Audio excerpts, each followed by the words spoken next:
Welcome to Beginning, Intermediate, and Advanced Playwriting, Intermediate Playwriting, Lesson 2.5, Testing Your Play.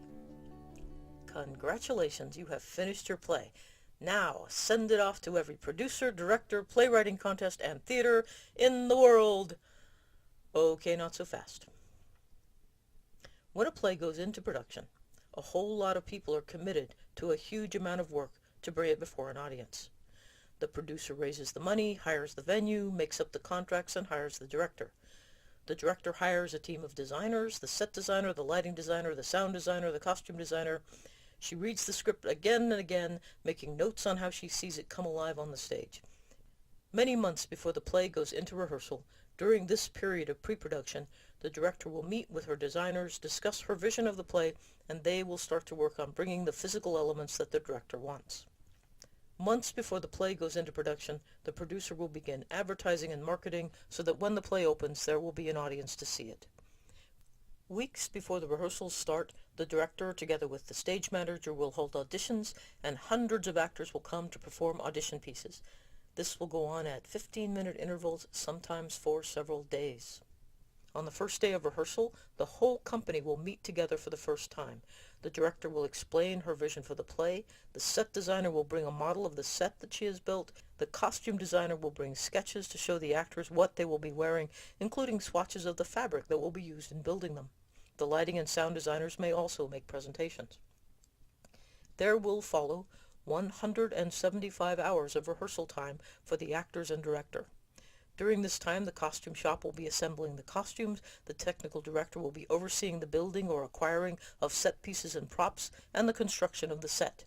The sound designer will be creating the sound cues and assembling or writing the music. The actors will memorize every word they have to say. They will rehearse 8 hours a day, 6 days a week, and then they will go home at night and work on their scripts. Principal actors will likely meet together outside of rehearsal to run lines or rehearse scenes. No one ever has more willing or committed workers than theater artists producing a play.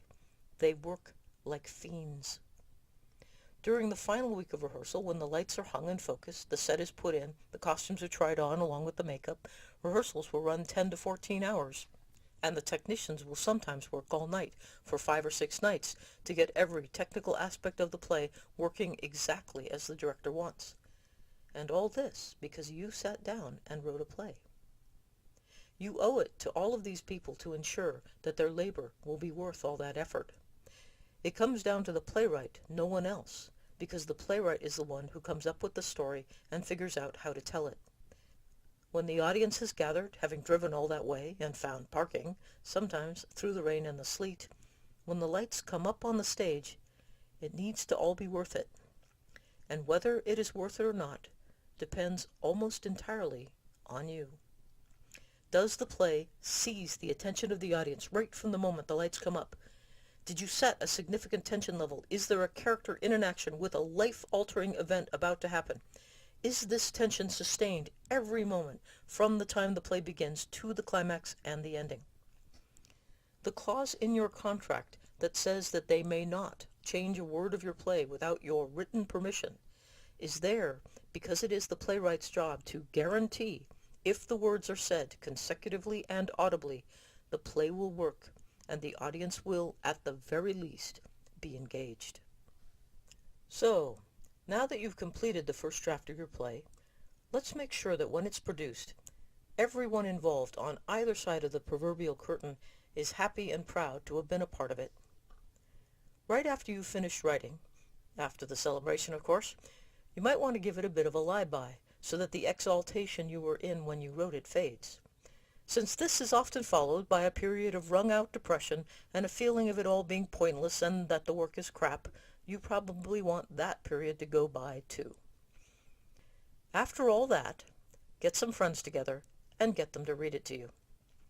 If you possibly can, clear a space for them to walk it. Use chairs for any set pieces you need. This reading doesn't need to be elaborate. As I said earlier, the usual currency for paying your actors for this favor is carbohydrates. If it's a full-length play, you might consider providing a meal for them to eat afterwards. If you have other people watching the reading as well, sit in the back and to one side. You want to be able to watch your audience watch the play. Don't give your actors copies of the script ahead of time. You don't, for one thing, want one actor more rehearsed than another. It may skew the presentation of the characters. A cold reading, one where none of the actors has seen the script before, is the best test of the play. It means that everything you see them do came right from the script. If the play works in a cold reading, it will work on stage in production. Give your actors a copy of the script, but don't hold on to one yourself during the reading. A play doesn't exist on the page. The script is only a blueprint for a multi-dimensional art form. Watch the actors. That is what you made. It's a good thing to have friends over to watch. The first thing to watch for is, when do they get hooked by the play? Are their eyes on the stage? Do they laugh together? At the end, you will be able to tell if the play works by the behavior of your actors and your audience. That exaltation and passion that filled you when you wrote the play should be transferred in some measure to them. Ask them if they liked the play. Ask them which act they liked best, the first or the second. Ask them who was the main character and which character they liked best. The answers to these questions will probably not surprise you, though if they do, you'll know where to start your rewriting. The point of your directing the discussion that starts right after the play is so that you can watch their faces and listen to the sound of their voices when they answer you. The words they say are not so important as their emotional state. If they are not in an emotional state, then you probably need to check the tension levels in your play. People are empathic. When we watch a play, we empathize with the characters and we echo the emotional state that they are in. If we are taken up by the story, then we take the ride with them, and at the end, we are still reflecting the passions raised by the play. At the end, your audience should be changed. Ask them what the best scene was, what the best moment was. You should know by now, by the noise that is being directed at you, whether the play works or not. If their voices rise, if they have a lot to tell you about how the play worked for them, and especially if they start yelling at you, then you can congratulate yourself. The passion that is moving them came from your play. They didn't arrive at your house like that. Was the story told? Does it all add up? Does it make sense? And especially, were there any scenes or any parts of any scenes where the tension level dropped? There may be fixes you need to go back and do to make the play better, to make the story comprehensible for everyone, just as you mean it to be.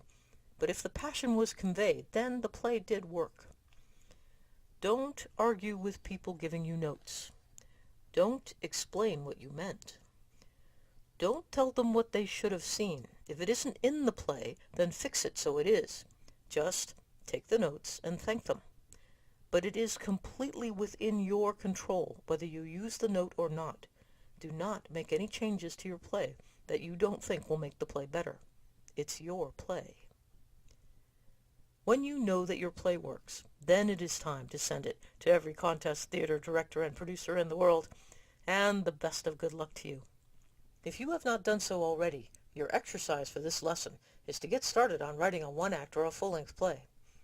When you can list, whether in your head or on paper, all the plot points of the play, and you know the character's backstory and story arcs, if you're excited, and bits of scenes keep leaking into your mind, it's time to write. If you would like more information on playwriting, my manual, Playwriting, the Merciless Craft, Comprehensive Techniques for Mastering Beginning, Intermediate, and Advanced Playwriting, is available from Amazon as both an ebook or a paperback. If you have questions or comments, or are interested in a workshop or master's class, you can contact me through my website at thecarolwolf.com.